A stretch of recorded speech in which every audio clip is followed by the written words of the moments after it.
slightly off the close. I'll see how they trade. The pump name is ATAI. I believe it's a Chinese tech name. Preliminary deal for Chinese service provider of overseas art education.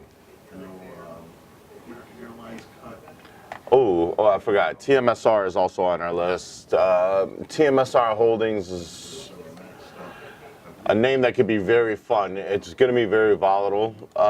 Sometimes it trades on a very high scale of volume, and sometimes the volume lasts for like 5 minutes and it's dead.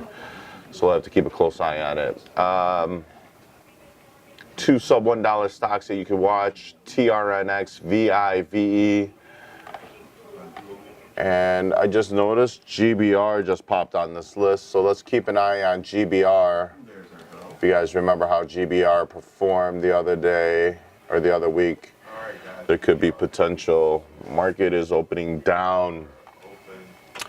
Dare was a name we saw yesterday. They had some news after hours. We want to keep a close eye on them. MBRX. Wow, MBRX traded huge volume. And here comes VTL. If VTL starts moving, that could also be a very quick and early play. Not a big jump by any means. A lot of the inverse plays.